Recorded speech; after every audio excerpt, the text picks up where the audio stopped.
This is a presentation of Northeast Streaming Sports.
Good morning and welcome to the Big Football Show. I'm your host, B.A., and I have with me James Martin and Jack Hurst. It's like the debate show. I don't know where Keith is at right now, but it is the 23rd of November, almost time for Thanksgiving, folks. Hope everybody's in a holiday mood, and we shall get into some football because football is Thanksgiving to some people. But anyway. College yesterday, not big deal college games. There's a couple good ones. The top 12, pretty much everybody won who was supposed to win in the top 12. There's three teams that were idle. That was Indiana, Texas Tech, and Ole Miss were all idle yesterday. The Ohio State Buckeyes beat Rutgers 42-9. No big, whatever. Texas A&M blew out Samford 48-0. Number 4, Georgia 35, Charlotte 3. Let's see. Number 7, Oregon 42. Number 15, USC 27. That was a good game for Oregon. Number 8, Oklahoma 17, and number 22, Missouri 6. That was a pretty good game too. Look at this score though. Number 9, Notre Dame 70, Syracuse 7. Woo! I think they're kind of hot right now. Number 10, Alabama 56, Eastern Illinois 0. Number 11, BYU 26, Cincinnati 14. I think they made a statement in that game. And number 12, Utah 51, Kansas 47. Pretty good game. One of the games you did not mention is still kind of surprising to me. This team and their quarterback is putting himself in Heisman contention, and that's Vanderbilt versus Kentucky. Diego Pavia, he threw for 484, 5 touchdowns, ran for 36 yards and another touchdown. Not saying it's against a really big team in Kentucky, but still, I think he puts himself in the contention for Heisman this year. And it's not really a great competition this year. I'm not really looking forward to really even watching the Heisman this year, but I got to give credit where credit is due, and I think Diego Pavia is probably in that mix. What do you think, Jack? There are about a half dozen candidates. It changes week to week. You know, I just want to go back to the Notre Dame-Syracuse game very quickly. And it sounds on the surface like, oh, Notre Dame really piled it on. But they had 49 points like early in the second quarter. So they really called off the dogs. I mean, Marcus Freeman, if he wanted to score 100 points, I kind of wonder whether they could have done it or not. Mm-hmm. Yeah, I agree. And they're going to be scary in the playoffs. I think they really are a team that you see those first 2 losses, they weren't really bad losses. They were just teams they played against Texas A&M, who just barely beat them. And Texas A&M is in the top 3 right now. So it's really Notre Dame's going to be. If I'm a team in the playoffs and I'm vying for a championship, Notre Dame is a team I don't want to see. Mm-hmm. I don't want to see that. And so some of the scores a little deceiving. Now, let's be honest. Rutgers wasn't going to beat Ohio State no matter what, but they came ready to play, and they competed. Late in the second half, they take a defensive stand, Rutgers. They're down 7-3. They stop Ohio State on downs. And on 4th down, one of the Rutgers players has a stupid roughing the passer penalty.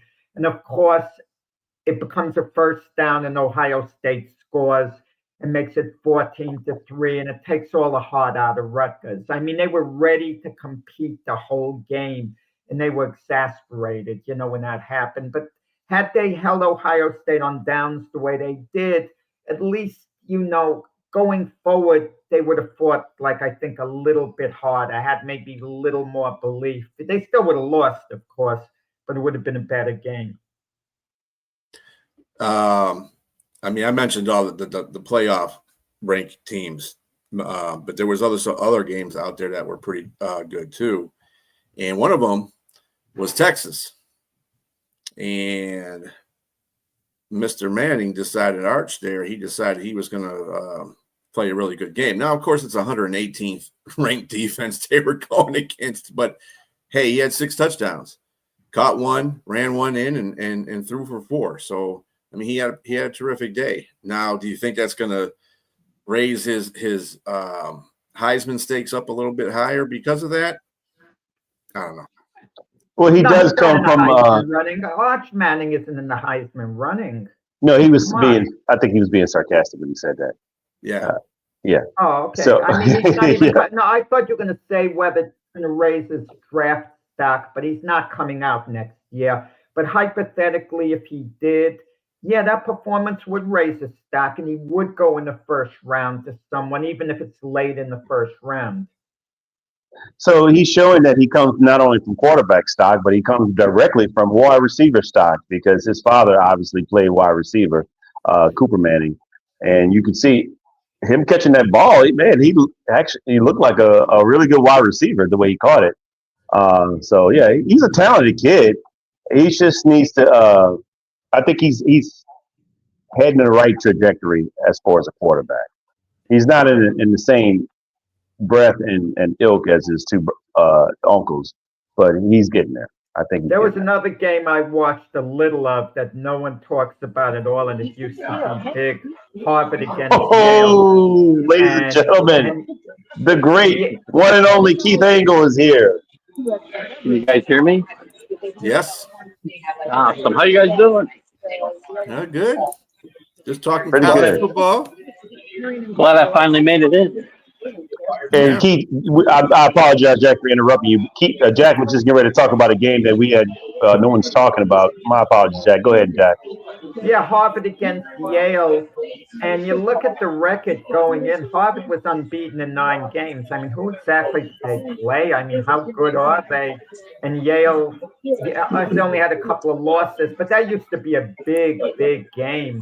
It used to be one of the biggest games in college football, and it's ironic. Hardly anyone was talking about it yesterday. You had to scan the channels and come across it. Same thing with Army-Navy. It used to be an elite college game, but those 2 games, Harvard, Yale, Army-Navy, just aren't as big anymore. Army-Navy, much bigger still than that game. Harvard and Yale played one of the most famous games in history. Remember, Jack? The 10-10 tie. The 10-10 tie. Yeah. Harvard beat Yale 10-10. What year was that? Tommy Lee Jones was on that team. 1906. Did a nice documentary on that. Yeah. Yeah, it was like this. It was in the 60s, late 60s or early 70s.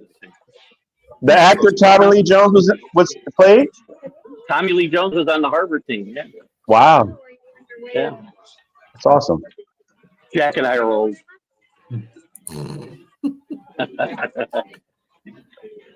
Anyway, I see your Miami Hurricanes won yesterday there, Keith. They did, but they didn't get much help because they need a miracle to get to the ACC championship game. They didn't play great yesterday against Virginia Tech, actually, either. Kind of a sloppy game. They really needed North Carolina to beat Duke yesterday. They still got a path to the ACC championship game, but it's very convoluted. And I'm not sure that they can sneak in at large from where they are. Unless 4 teams losing some of them, I don't think they can get in that large bit at all. And they're probably the best team in the ACC, but that's not the team that's going to go. So, like. Keith, what's the path for Georgia Tech now that they've lost 2 games? It's very common. There's like 20 different combinations that can play in the ACC championship game today. Georgia Tech, they need to win, obviously. They could have clinched yesterday. It's the one they were in. I believe they need to win, and Virginia needs to lose to Virginia Tech. And I think Tech needs to lose to Miami. And then they'd be in. I think that's one of the least convoluted combinations right there, but it's a mess. I was looking at it this morning and my head was hurting. We're driving to the airport. But, that's what's going to, and it's going to hurt the ACC because Miami gets no shot to get in probably, and Duke is still alive to get in the championship game. So they're probably going to end up with a team that gets pushed up to the top 12 and pushes a better team out of this playoff picture, I guess. Whoever wins the ACC. Yeah, I saw LSU won yesterday as well, barely. Yes, 13-10. A very thrilling victory versus Western Kentucky. Yeah, it wasn't a great slate of games yesterday. I mean, there were some games with playoff implications as far as how teams played, and USC and Oregon was probably the biggest game of the day. Wasn't huge. USC's obviously eliminated now. I think it's a big win for Oregon, as far as where they end up in the final seeding too. They hadn't beaten a ranked team. Oregon. They were the only team. I was watching game day yesterday morning. Of all the top 8 or 9 seeds, they're the only team that had not beaten a top 20 team. So yes. So that helps them. It's an interesting game. Notre Dame. I know my Yeah. Let me ask, Illinois, are they dysfunctional or what? They get in the top 10 in the preseason rankings. They lose to teams they're not supposed to. Then they come back and win. They show some resilience, and then they lose to Wisconsin, who was 3-7. Awful. Illinois was again one of the preseason kind of dark horses. Yeah. For a playoff spot, and they have been one of the bigger disappointments in the country probably because they have been very up and down. They played some good games and some really bad ones. You can't lose to that Wisconsin team. I mean, Luke Fickle barely holding on to his job up there. Big game for Arch Manning yesterday too, by the way. If you didn't see the numbers, maybe you guys talked about it. I don't know. It's 6. He's the first SEC quarterback ever to throw, catch, and run for touchdowns in the same game. So nice game for him. The Texas defense is still flawed as the seasons went along after, we thought they had a good unit early on. They've gotten worse for sure. Yeah.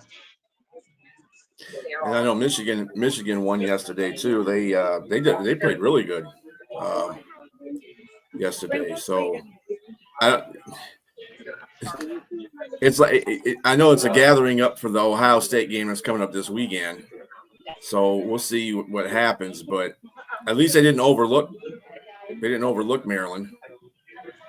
So yeah, I was going to say they won. I was looking at the playoff chances, and Michigan's at 4%. But I don't think I'm wrong, Ryan. You can correct me because again, I'm not 100% in the loop after the last couple of weeks. But if Michigan beats Ohio State, they're going to go to the Big Ten championship game. Am I correct in that?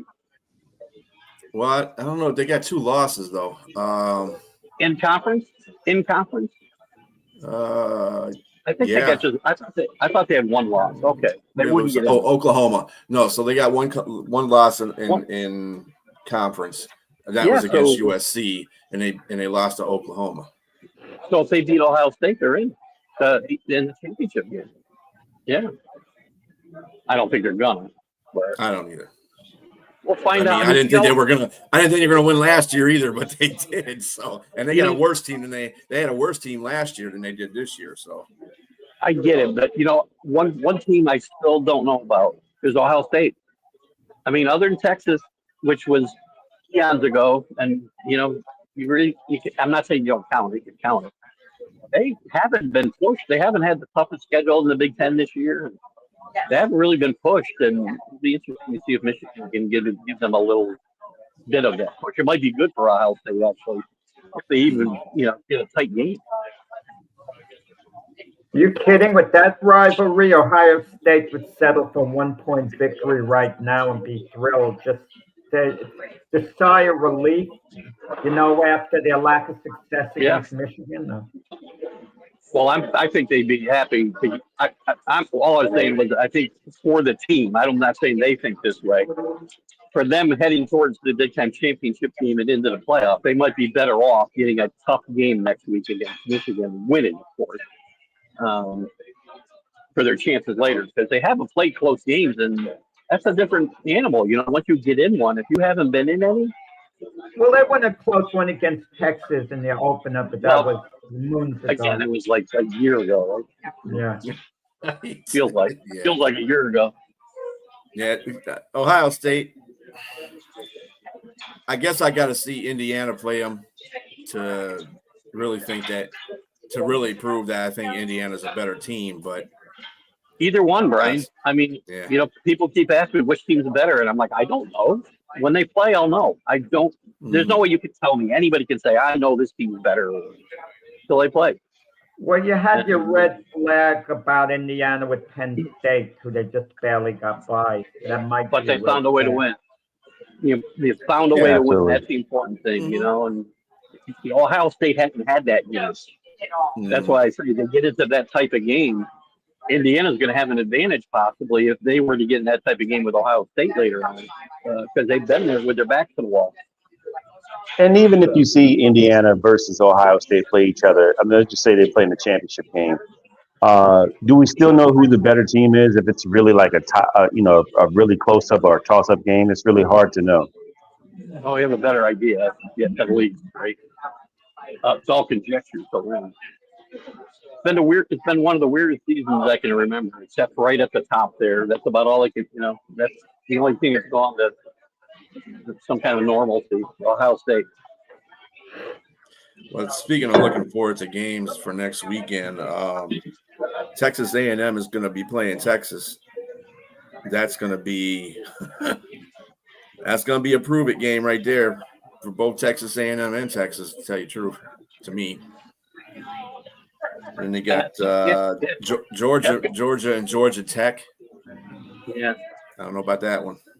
Rivalry weekend. A lot of teams. Georgia Tech, the Texas, that's rivalry Texas's championship game because they're not making a playoff. So I think they'll come out with all guns blazing. When you didn't talk about it, and I don't think they played yet. I think they're bye.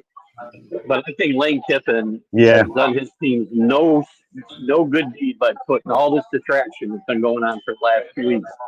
He should have just said, talk about it, whenever. And, every time you turn around, he's in Florida, he's in LSU, his family flew to LSU, family flew to Florida. Just can't help.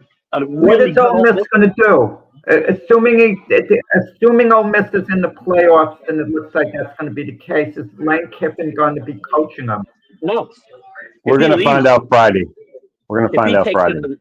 If he takes another job, he's not coaching. Obviously. This would be unprecedented. This has never happened. If he hasn't officially taken another job by then, he'll stay.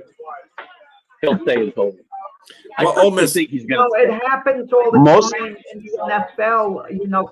Assistant coaches get a head coaching position while their team is in the playoffs, but they stick with their team. Well, we see. Yeah, but it's not going to happen here. If Lane Kiffin, he says he's going to make a decision after Friday, whether he's staying or leaving. And if he decides to leave, he's not coaching that team another day. He'll be gone.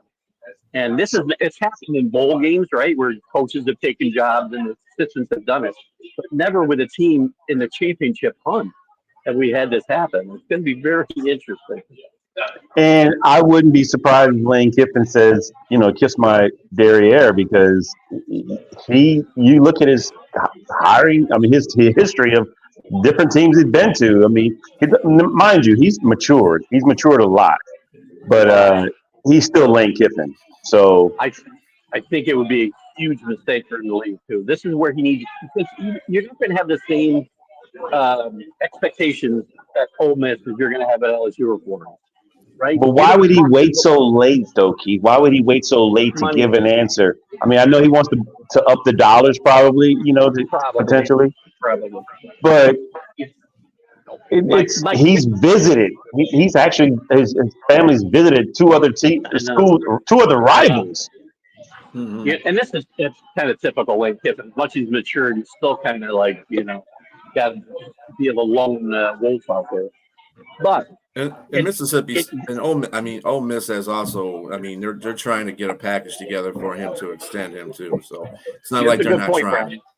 I think what the deal is, why nothing has been solved, because you saw Mike Elko resign, you saw what's his face in Indiana, and a bunch of coaches sign extensions. I got a feeling Ole Miss hasn't put up what he wants, or he already has signed an extension. Mm-hmm. Right? Well, it leaked out LSU is offering $90 million for 7 years to put him in, plus NIL stock or something like that. A lot of different things that he's offered. So we'll see. He's going to be the highest paid coach in the country wherever he ends up. So this is a sensitive issue, but for the average person, taking into account Lane Kiffin's family, and that might be a reason why he might move, is it more appealing for the average person to live in Florida, which usually the answer is yes, or LSU as opposed to Ole Miss, the average person who has no big links to either area? What would be a more appealing geographical setting for an average family? There's actually that adds another layer of drama to the whole thing. Is his whole family situation's a little bit convoluted, because him and his wife had separated. He had a new girlfriend, but now they've reconciled, and his wife is back with his wife, and she's out visiting the campuses. It's kind of convoluted. Now that you're on the drama, Keith, and this is a good segue. What's going on with Belichick? His daughter-in-law was chewing him out, and he was just not him, his girlfriend, and he was just standing a few feet away, not saying anything. And she was saying to her husband, Stevie Belichick, let him fire you if he's going to do that. I can't imagine Bill firing his son. That would be He's not going to fire his son. No, they're reportedly pretty close.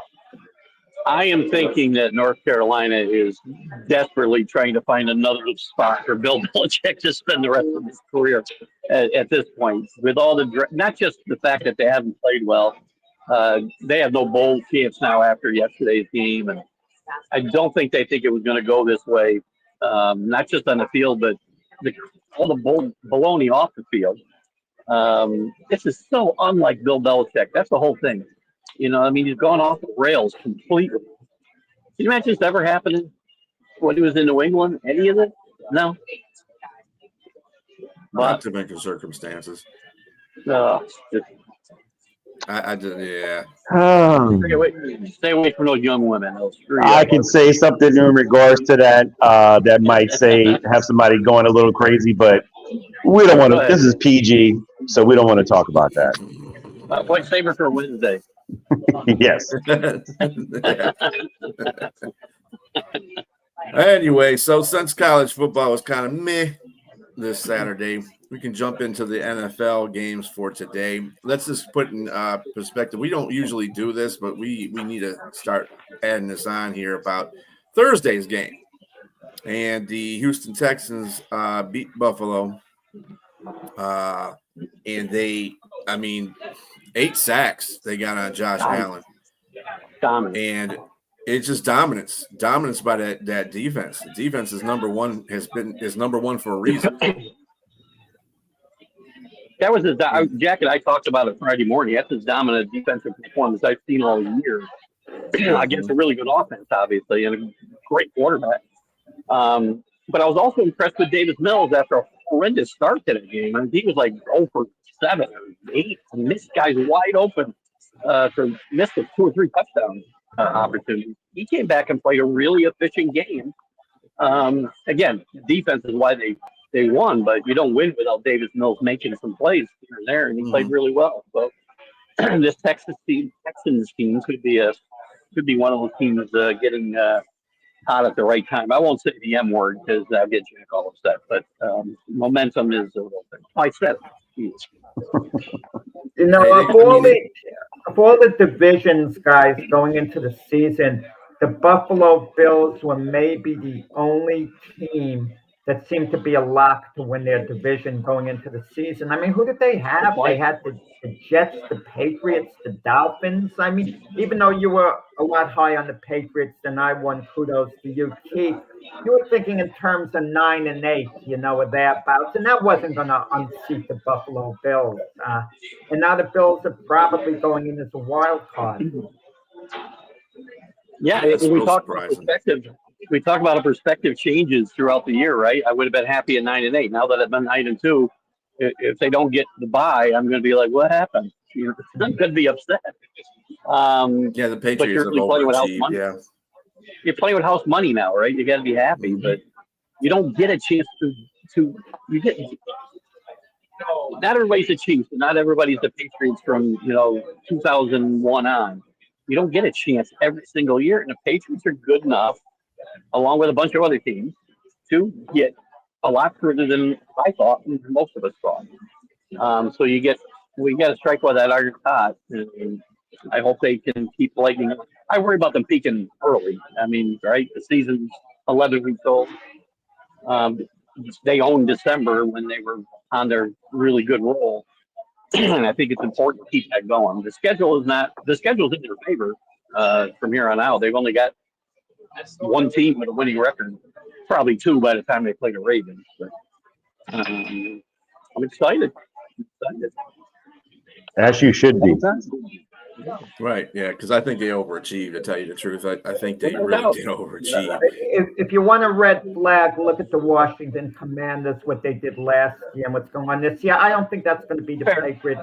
I think Vrabel is too good of a coach for going forward, next year for the team to take a big dip down like that. It's not unusual to take a step backwards, though, after taking a big step forward, and do what the team formerly known as the Redskins have done this year.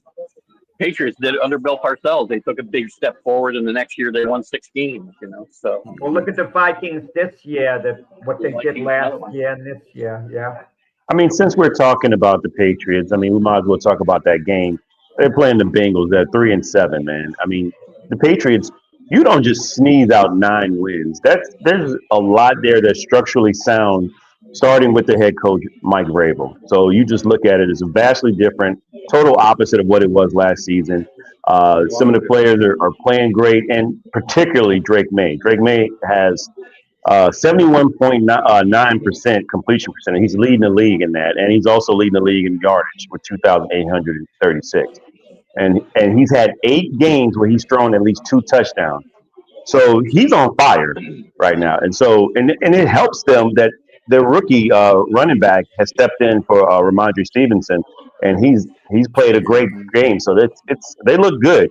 So I'd be scared if I'm in the AFC East and you're the Bills. I don't think you're catching up to them. I think this division is for the Patriots to lose. Ramondre's injury has been had a silver lining here, obviously, because I was surprised they hadn't worked Henderson into the more action as the season's gone on. They really haven't. But then when they had to out of necessity, because they lost a couple of running backs, not just Stevenson, but they lost Gibson and another guy. Out of necessity, they played him, and he has been phenomenal. I mean, that's all you can call. I mean, he's had some just electric plays. It gives them a whole new dimension. I love Stevenson. He doesn't have what Henderson has. I wanted the Saints to draft him in the 2nd round, man, and it obviously went differently. We needed the guy we drafted. We needed, but at Ohio State, man, and even in his combine, you can see how just like a trailblazer, man. If you give him the ball, he gets a lane, he is gone. 100%. I still believe that. I mean, I'm kind of still iffy on New England and Indianapolis for one thing. Both those teams lost to Pittsburgh. Well, early, Not early, but they still lost. That's the point. Yeah. And they lost at home. agree. It wasn't like Indianapolis. Indianapolis lost to them at Pittsburgh, but you guys lost to them at home.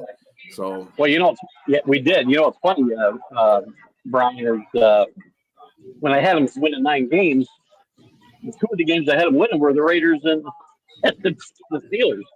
And they lost both those games. So you just can't. Jack talks about it all the time. You can't really predict an entire schedule as you go forward. Yeah. Because you don't know you don't know how teams are going to progress and get better or worse from week to week. And the Patriots are a far different team than they were against the Steelers. That's what we can tell you right now. And you've seen it. I don't have to tell you. So, but it is a red flag, obviously. Yeah. Just something to point out. That's all. Well, the Raiders, I think worse. Yeah. I mean, Denver is probably even that they had issues on their offense most of the time, but their defense is doing like Houston's defense is. I think they're like the second or third best defense in the league, Denver's defense. So they're getting them past, getting them through a few humps, and the offense is taking off in the fourth quarter. If Bo Nix could play the whole game like that, they would be unstoppable. Yeah, their defense has stepped up a bit the second half here. They were a bit of a disappointment. I'm still waiting for Kansas City to kick it. And this is a big game for the Colts and the Chiefs today, I think, as a barometer for the rest of the year. Because the Chiefs, this is almost a must-win for the Chiefs in my mind. They need to get this win at home. And I think the Colts need to show they're for real. So it's going to be an interesting matchup. That's a 1 o'clock game, I think, isn't it? Colts need to win. If Colts win, then they're for real. They're for real if they win. Because this is a big game for the Chiefs. So they're going to get the best version of the Kansas City Chiefs today. The Colts are for real already. Since we're on that game, let's go to it. How do you say we've been saying the Colts need to win this game to say they're for real. What are they won? 8 games? That they're serious Super Bowl contenders. That's what I mean by that. Okay, gotcha. Yeah. Gotcha. Well, this is a game that Patrick Mahomes needs to win because he's never had a 3-loss in a row situation, and that would be that with this particular game. And also, what gives him a little more added motivation is that he needs 312 yards to pass up Peyton Manning for the most yards up to 9 seasons right now. Would be 41,082 yards. So Patrick Mahomes, he's got a little bit of motivation here, but Jonathan Taylor, another guy who's on a record-breaking trajectory. He's just coming off a 200. He had a bye last week, but prior to that, against the Falcons, he had 244 yards. He could possibly break Eric Dickerson's record this year, and also LaDainian Thomason's touchdown record. He's on pace for both. So I agree with you that it does, to some degree, that it would show that they could be good. I think the biggest reason for them to lose this game if Daniel Dimes turns the ball over. And if Daniel Jones turns the ball over, then they're in trouble. But if he can just maintain, I think Jonathan Taylor is going to keep going from where he left off against the Falcons. But so that's the difference. What I've been saying all along. We're looking for Patrick Mahomes to lead his team to victory, and we're looking for Daniel Jones not to mess things up, to manage the game. That's what I've been saying all season. Daniel Jones is a good quarterback. Right. But he has certain levels, and he's not an quite an upper echelon level quarterback. So when he becomes a free agent, in the off season, the team would be crazy to pay him like he's one of the top 5 quarterbacks. Yeah. Agreed. We talked about that the other day. You were talking about Jonathan Taylor, James. Does it feel like it feels this way to me, and maybe I just don't pay enough attention. It feels like he's one of the most underrated guys in the league. We don't talk enough about Jonathan Taylor. He's a tremendous player. I knew he was having a great year. I did not know he was on a pace to break Eric Dickerson. Let me give you some history on Jonathan Taylor. This is a guy that rushed for multiple 2,000-yard seasons in high school, multiple 2,000-yard seasons at Wisconsin. He came in as a rookie and lit it up. He had a couple of injuries, plagued years, but he's been that guy. He's been that guy already. But this is my point. He's underrated. We don't talk about him. Not us. I mean, in general, people don't talk about Jonathan Taylor as one of the best players in the game, right? We talk about Saquon when he's on player. We talk about this guy. And maybe it's just a running back situation in the NFL, but this guy doesn't get his just due. He plays for Indianapolis. That's probably why we don't talk about it. No. It was because of the Daniel Jones story early in the year. It was a much better narrative to talk about Daniel Jones than Jonathan Taylor. Daniel Jones coming over. Daniel Jones is this and that. The Danny Dimes nickname. I thought it was overrated all along, even though I'll say it again. I think Daniel Jones is a decent quarterback, and I don't see going forward what else the Colts can do but, re-sign him as long as the dollars make sense. I'm all for that if I'm Indianapolis. But Jonathan Taylor's the guy, without question. Yeah, that's a ringing endorsement for Daniel Jones. From Jack, that's a ringing endorsement for Danny Dimes. No, he's okay. He's okay. And dollars make sense. He's not that good. Jonathan Taylor's great. Jonathan Taylor's doing to the Colts for the Colts what Saquon Barkley did for the Eagles last year.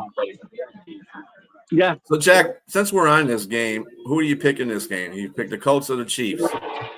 The Chiefs, they absolutely have to win. I mean, the Chiefs will go to 5-6 and still conceivably, be a wild card. The way I look at it, the Chiefs are going to go 5-1 the rest of the year. This is a big game. It's in Kansas City. If they lose to Indianapolis, it tells us the Chiefs aren't serious Super Bowl contenders, even though if they somehow rally and get in the playoffs, they're living off their reputation. All week long, Mahomes is saying what a big game this is, or they're psyched to the hill. They should win this game, but the Colts will compete. I could see a 27-17 type game. But if Jonathan Taylor should run for 242 yards, look out. I mean, it's the number one Colts offense. It's the number one Colts offense versus the number 4 Colts overall defense. Chiefs, mind you, excuse me, defense. So it'll be a great matchup, I think. But you're right.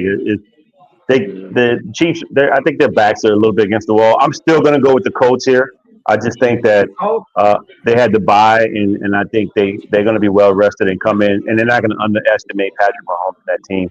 So I just think they're going to come in and steal a win. Who you got, Keith? I will. I'm going to take Kansas City for a lot of the reasons Jack said. I think it's an important win for them. Where they've really been lacking this year is end of game situations where they've always excelled. They haven't really come through when they've had chances to win some games. I think that changes a bit today. Daniel Jones, if Colts are going to win, Daniel Jones is going to be, again, not that Jonathan Taylor isn't going to be a very important part of this game. If Daniel Jones doesn't turn the ball over, the Colts will have a chance. But I like to see that defense, Patrick Mahomes together at home. Tough place to play, so I'll take that. Yeah, that's true too. I'm gonna go Chiefs. Last year, the Chiefs were 12-0 in one-score decided games. This year, they are 0-6. That's my point. They have not played in the game situations the same way they have in the past. We can term guys what your record is. Maybe not what your record is. Okay? I mean, consider that. So many teams overachieve. They win a lot of close games. They're really not that good. I could think of one in particular this year, the Chicago Bears. They've won a lot of tight games, but how good are the Chicago Bears? But if you point to their record, you could argue that they're one of the better teams in the NFL, and we know they're not. I don't think that matters. The 2007 Patriots won every game by 35 points and lost the Super Bowl. So, I don't think it matters. It just matters how many, not how. So, a W is a W, and an L is an L. But it catches up to you eventually. It can. If not this year, next year. Not everybody. I think it all depends on what your deficiencies are, and that's really what matters. I mean, if like Buffalo is probably going to catch up to Buffalo. You know why? Because all season they can't stop the run. They bleed egregiously. And what do you do in the playoffs? You play good defense and you stop the run and you run the ball. Yep. I mean, that's it. That's going to be tough for them. So we'll see. But they've I mean, lost it's 4 games. It's not like Buffalo is 10-1 and their record is masking their deficiencies. We see it. I mean, we could talk about all that about who's good by the record, by the record only. But really, if you get in the playoffs and you catch a heater, that's what it counts. So to get in the playoffs, yeah, you got to win. Obviously, you got to get in the playoffs, but it's whoever catches a heater in the playoffs and can go all the way. The Giants in 07. Yeah. There you go. Perfect example. Yep. Sure. All right. So I was going to thank James for bringing it up. I brought it up myself. Yes, you did. So, Keith, we're going to go to your New England Patriots there. They're taking on the Cincinnati Bengals at 1:00. Who do you got? Well, again, I like the Patriots playing really good football. I might have been, I would have been much more worried if Joe Burrow was able to make it back for this game. I think obviously the Bengals would have had a better shot here. With the defense playing as well as it is, Drake May playing as well as it is, I can't see the Patriots losing this game. I'm expecting them to lose somewhere. I don't think it'll be here. And just hope they don't let down on one of these road games. No spread. I know we're not picking with the spread, but 7.5, that's a lot to lay on the road for a young team like the Patriots. But they'll win this game. It might be close. It's actually 8 now. Is it 8? Burrow's not playing. Burrow, I know that. Yeah. And Chase is not playing. And it could be a closer game than you think, though. I think the Bengals will battle them. Okay. Oh, James, what you got? Yeah, I mean, I know you don't want to put any juju on or bad luck on your team, but come on, Keith, come on. It's the Bengals we're talking about, and their defense. I'll let you do it. The Bengals defense, yeah, I'll give you -21, please. I just think that there's just nothing. I just gave you what Drake May is doing, and against that defense, he's gonna pour more onto that defense. I just think that maybe the question is whether or not the Bengals can keep up. It'll be a race. It'll track meet. I just think you guys are going to win, though. Chase is out because of the hot Tua gate, and I just think there's no consolation here. You're just going to go in, win that game, and go to your next game. Mm-hmm. Well, and wherever. Can't remember who we played this week. No, you can early in the season, like trying to analyze what's a win, what's not, because at the beginning of the year, we thought of the Bengals as having a good chance of making the playoffs, maybe even being a Super Bowl contender, perhaps. And no one thought about that as far as the Patriots went. And the Bengals would have looked at this Patriot game and maybe checked it off as a win on their schedule. And now it's just the opposite. The questions are 17 weeks during the season. And you can't be up for every team the same way. You just can't. Human nature doesn't allow you to get psyched for some games. If that's the case, that means you're no more psyched for a playoff game than you are for any regular season game. And that can't be.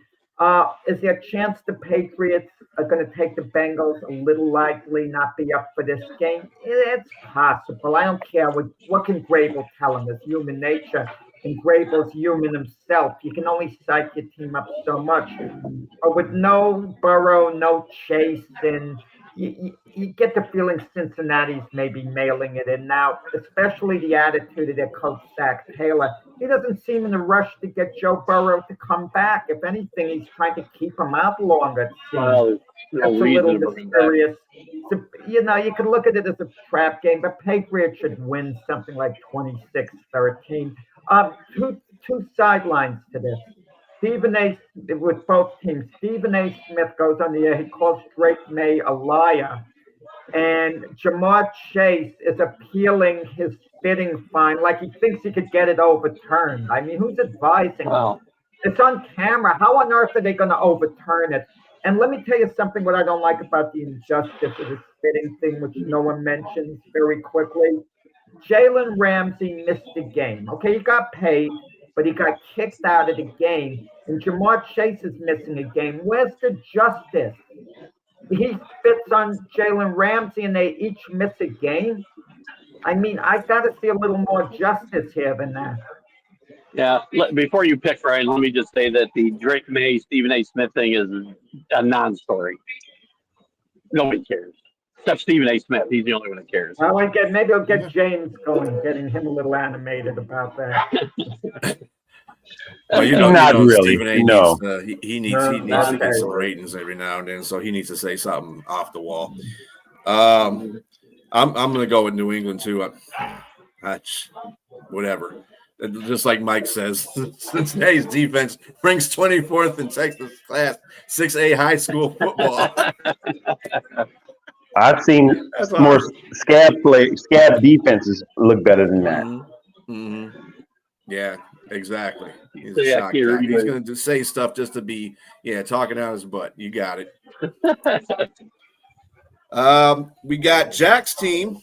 They're playing the Baltimore Ravens. Who you got in that one there, Jack? Yeah, I mean, the Jets are starting Tyrod Taylor. They've benched Justin Fields, meaning the chances of Justin Fields ever having a chance to be the Jet quarterback going forward, Tyrod Taylor would now have to get hurt. Tyrod Taylor would have to be so awful they would go back to Justin Fields and then he'd have to perform in the future, but he's not the answer. I don't see what purpose is being served here if you have any hope at all of Justin Fields being your quarterback in the future. But with that said, the Jets might be better off short term. I mean, the Ravens are too good. It's that simple. If they have any weakness, Lamar Jackson, he has to run around a little more than he should. He doesn't really get the protection from his offensive line. And the Jets, despite dealing Quentin Williams to the Cowboys, they still have a halfway decent pass rush. So there's a little bit of a path to them, in the game. But I don't see much. I see the Ravens. They need this one game to get it out of their system, the Ravens. I know they've won their last 4, but they need to put a butt whipping on someone to show we're Super Bowl contenders. We are back. They haven't really showed it the last 4 games, even though they win. They have to show a level of dominance finally. They're going to show it in this game against the Jets. Ravens 34, Jets 10, and Ravens on their way to the Super Bowl. So Danny feels that you should be starting at quarterback, Jack. Hey, they get no points as opposed to 10. Who you got, James? So, I'm going to go with the Ravens too. There's a lot of motivation to come in and beat up on the 2-8 team, but really not. It's really not beating up on the Jets. Derrick Henry needs to 83 yards to pass up 4 Hall of Famers in their placement. That's Marcus Allen, Adrian James, Marshall Faulk, and the late great Jim Brown. He needs 83 yards to pass them up all time with 12,300 plus yards. So, and he's going to get. I'm going to make a bold statement. I think he's going to get 200 yards in this game. No Quentin Williams in the middle. I think they're gonna run the ball and give him a heavy dose of Derrick Henry. So I like maybe 21-3, but I mean they're gonna run the ball and they're not gonna do a lot with Lamar Jackson. Mind you, he's playing, but he's still having an ankle issue.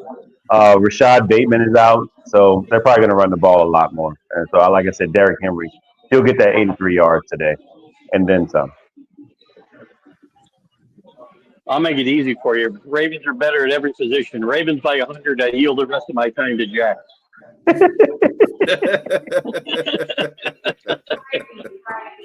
Wow. Yeah, I'm going with the Ravens too. I think putting Tyrod Taylor at quarterback this week is a sign that they're just kind of like packing it in. They're going to be playing for that drafts pick.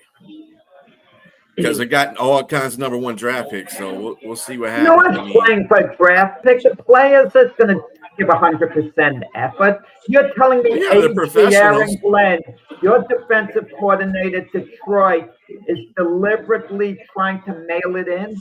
I mean, he's not exactly sitting down pat with Mahomes for Tyrod Taylor. I mean, he's making this move because they want to win, not because they want to Tyrod lose. Taylor is not better than Justin Fields. Does not give them any more chance of beating anybody than Justin Fields does. I'm sorry, it's not.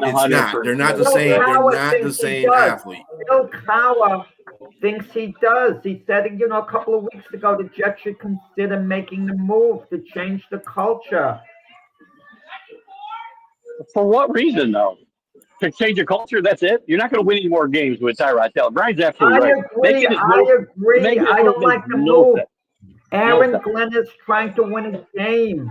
I mean, he's thinking short term. One of Aaron Glenn's mentors is Bill Parcells. And that was Bill Parcells' theory. Jerry Jones once was annoyed at Bill Parcells because he benched Drew Henson and he put in Vinny Testaverde, even though the Cowboys were out of it, because he wanted to win a game. And that's what I think Aaron Glenn's thinking about. I want to win a game, and we'll take it from there. That's how I think about winning since they got rid of 12 games a year. They're 1-1. They've been 1-1 since they got rid of Sauce Gardner and Quinnen Williams. I mean, they can win a game, but you're making it less off to win a game with Tyrod Taylor than you are with Justin Fields. I'm not understanding that move. And I'm not saying AG is giving up on there. That defense is still gonna play as best they can. They're all professionals on that football field, so they're gonna play like they have to. But they can play both of them today at the same time. They wouldn't win this game. Yeah. This is true. It's also the opponent that they play too. Yeah, that's true. The talent on their side is more than the talent on your side, basically. So, yeah. I mean, I get it, but I don't know. Going to James's team, the New Orleans Saints are playing the Atlanta Falcons at home. Who you got in this game there, James? It's kind of scary because I think Michael Penix is out, you would think, and Drake London is out. Saints might have a good opportunity to try to expound upon the win they had against Carolina with the second start of Tyler Shuck. So this will be his third start, but Kirk Cousins has New Orleans' number, and he's giving it the business.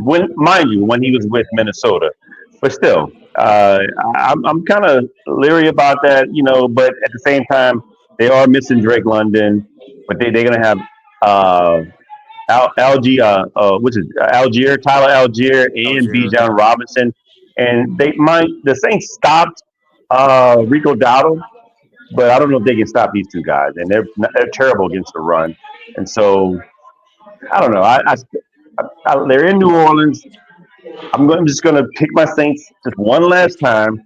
Just one last time, fellas, against the Falcons because I really can't stand them. I hate the Falcons. This has been a long time heated rivalry.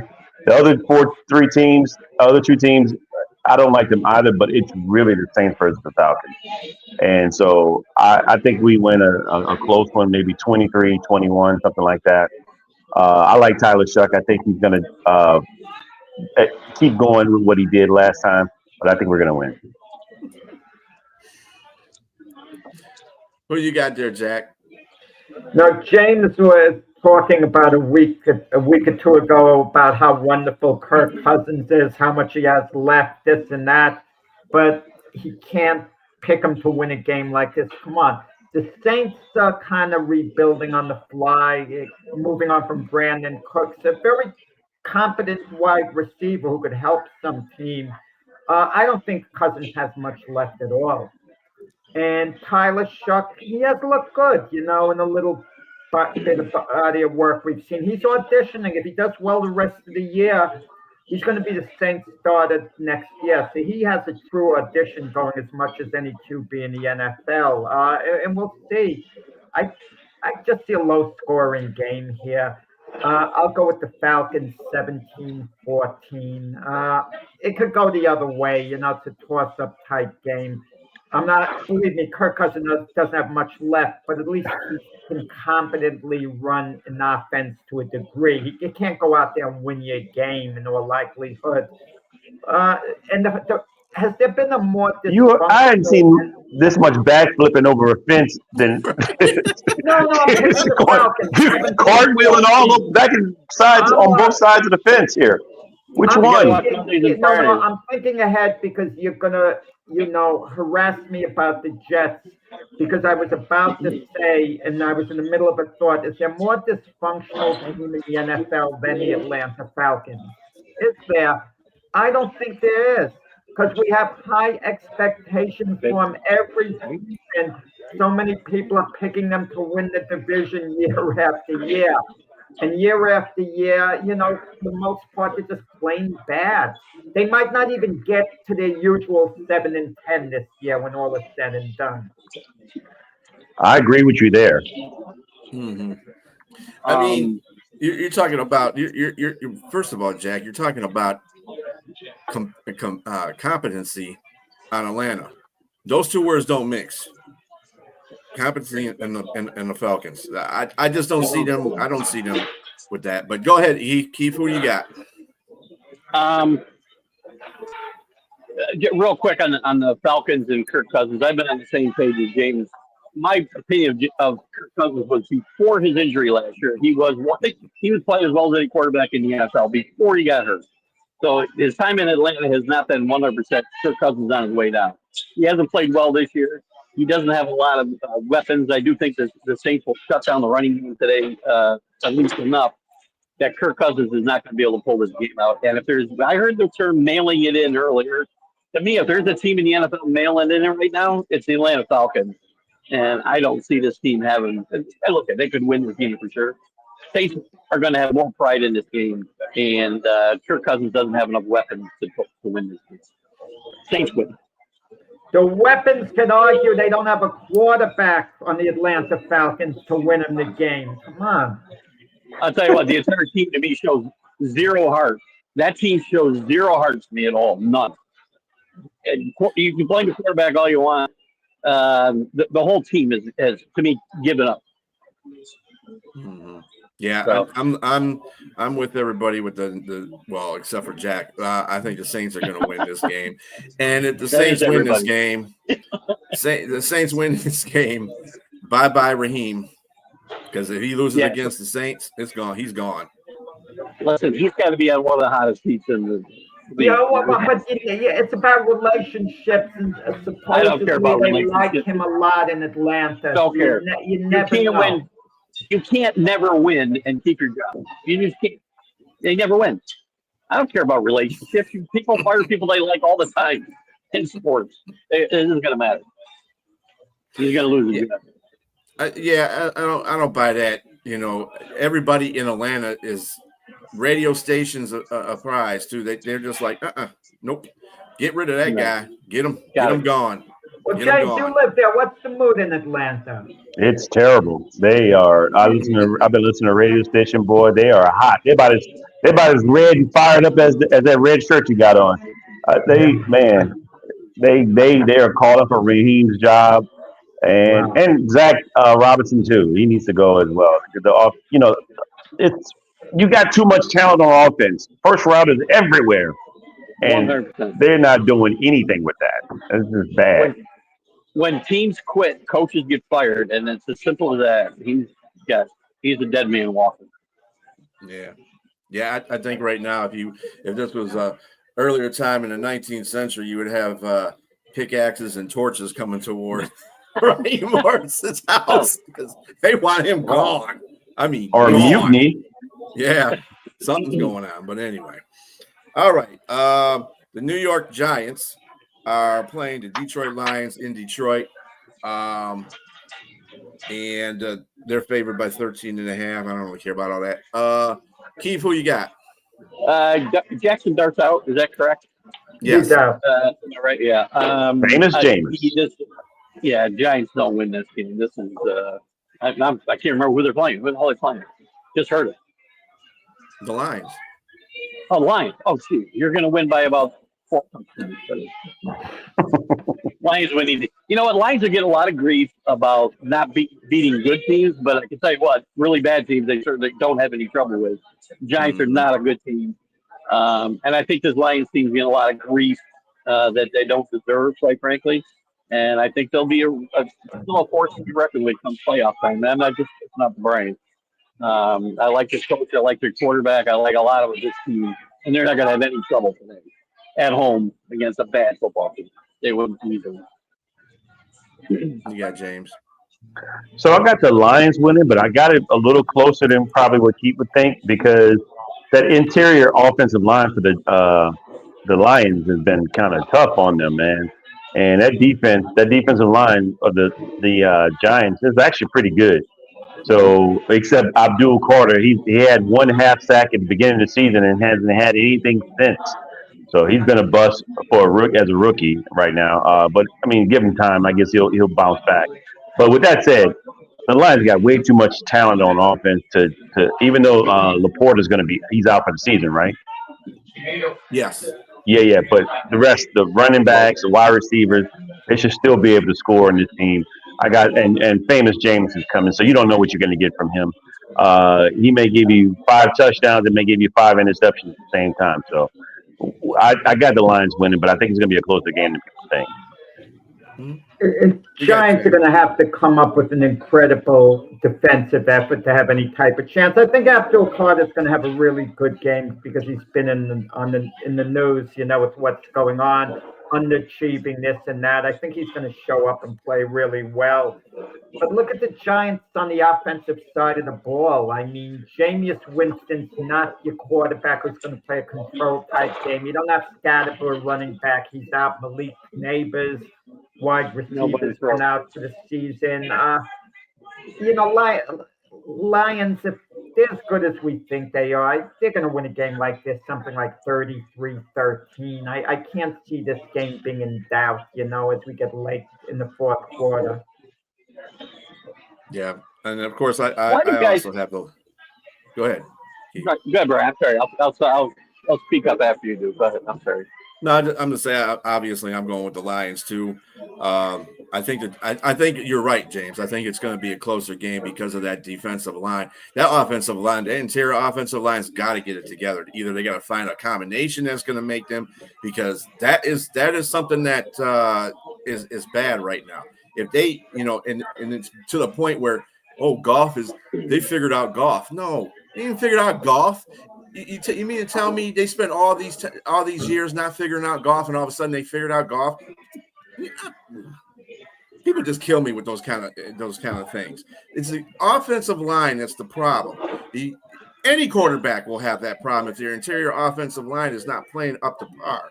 That's going to happen. So, but I still think they're going to win, and it's going to be close, just like James said. What you got, Keith, again? Yeah, the only thing I wanted to say was about Abdul Carter, and I am so tired of these guys who need to get in trouble and get punished to get motivated. You can't get motivated without that. I got to wonder whether I want you on my squad going forward. There's too many of these guys in the league. That's the motivation you need. Is I got my name in the news for missing the meeting, and I got benched for a quarter, drive, whatever. I'm so sick of these guys. Motivate yourself. I mean, you're making millions of dollars to play games. Well, get motivated and do what you're getting paid to do. Sick of it. Sorry, I had to get on my soapbox for a second. No, because they got a player over there in Cincinnati. It's the same way. Yeah. The next game that we have is right. Yeah, well, true. Well, except for our team, but anyway, Eagles are not something that happens on the Lions. That's for sure. They may act crazy, but they don't do any of that kind of stuff. We got a good game here between Tampa Bay and the Rams on Sunday Night Football. Tampa Bay is going to L.A. Tampa Bay will get Godwin back, but Urban is not coming back. Who you got there, Keith? I like the Rams in this. Tampa Bay, get another team. And again, I'm a big how many, not how guy. Tampa Bay's won some really good games late in the games. The last few weeks, they kind of started to lose the mojo a little bit. The Rams are really, I think, Rams are good. Flying under the radar a little bit. Playing at home, and I know we mentioned the home field advantage in LA, but I like the Rams to win this game. The spread's kind of big. I know we're not talking about that here, but I like the Rams to win this game. I'm telling you, I feel like they're flying under the radar in the NFC, and we don't talk enough about the Rams. I don't know about with the Lions, but who you got, James? So the Rams are probably, I have to agree with Keith. I think they're arguably the best team in the NFC. I mean, or the NFL. I mean, they're just playing really good. They had a pretty close game against the Seattle Seahawks now. And the Seahawks could have won that game. But that's another team that in that division that's really good as well. So I don't know. I had the Rams on this game, but I didn't realize Godwin was back. You said Godwin's coming back? Mm-hmm. This could be a tighter game than people think because Tampa Bay, I think a lot of their woes were just from injury. It was injury related because they're still a pretty good team as well, and they're probably the class of the NFC South, which is not saying much. But with that said, they've been dominant of that division, and they've gotten better and better and better. And Baker Mayfield has played like an MVP candidate himself as well. And so I think it'll be a close game, but I'm gonna go with the Rams to edge it out. Probably another 24-21 game. I think the Rams should have all their weapons on offense. They're doing pretty good. So I got them winning this game. Well, game the Bucs are going to have a shot because Bucs always think they're in the game. That's why I'll give them credit for that.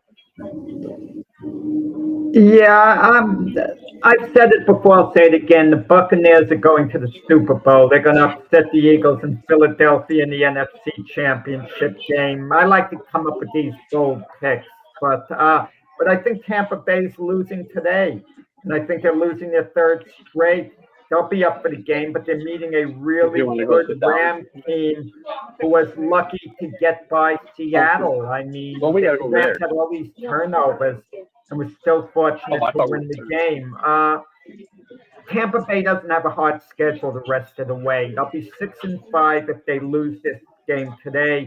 And then I could see them going 5-1 the rest of the way, not having a hard schedule, and then being really ready for the playoffs, all their players back, including Mike Evans at that point. I think he might be back as well. Excellent running game, elite defense. And Baker Mayfield, I think it's going to be a special year for him when all said and done, but not today. I kind of like the steadiness of the Rams, and Rams win this one something like 27-19.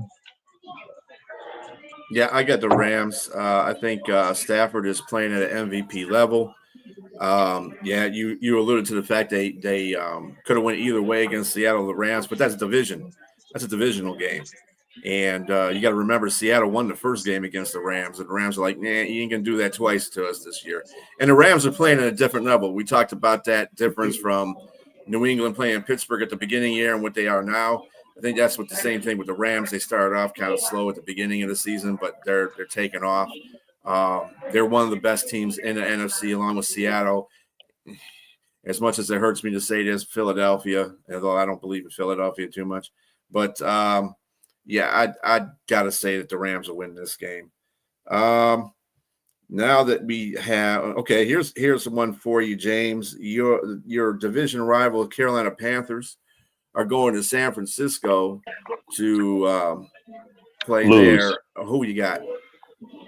You said they're going to San Francisco. I said to lose, yes. Okay. Look, Carolina they're sort of an enigma. I think you don't know what you're going to get with them. I think some games they blow teams out that they shouldn't be blowing out. Then they lose to the Saints. They shouldn't lose to the Saints. I think their offense is based on Ricky, and then they beat the Falcons. They beat them with the quarterback throwing for the team's career record in yardage. So you don't really know what you're going to get from them. But I just don't think they're going to go to San Francisco and beat the 49ers. They're going up against their former running back and Christian McCaffrey. The 49ers have their quarterback. They don't have Brandon Ayuk. I know there's a little bit of issue there in regards to him not being healthy, and they're taking away his 2026 guarantees, which is a big issue. I don't know what's going on there, but I think they still have enough to beat the Carolina Panthers at home, and I think they're going to win. Yeah, Jack. If the Panthers win and Buccaneers lose, the Panthers in first place. The Panthers are absolutely no threat to win the division. None. So get it out of your mind. Anyone who thinks that the Panthers could actually win the division, it's pure fantasy. But it's conceivable at the end of the day, they'll be in first place. Sonya is not They're like a you. marathon runner who's running, with the leaders and a little ahead at the 20-mile mark, and then it's going to completely fall apart. I couldn't give it. I'm very fond of Sonia, but I couldn't give a darn. I'm not even going to dignify a discussion with her, on the Panthers' chances of winning the division because it's non-existent. Jack, I see an infrared dot on your forehead right now. You need a dot. Close game today, though. Studying, Danny. It's going to be a nip and tuck game, and it's kind of slipped under the radar. Brock Purdy coming back, and we're assuming, the starting quarterback position with the 49ers because he played a good game his first game back, and he's the starter there, not Mac Jones. What's going to be a Mac Jones next year? It's going to be interesting to see where he goes. It's conceivable he'll stay with the Niners if he's really enjoying himself and another opportunity isn't there. But it's a question of the running backs, Waddle and McCaffrey. It's going to be a run-oriented game, not high scoring. And I see the 49ers winning by something like 20-15.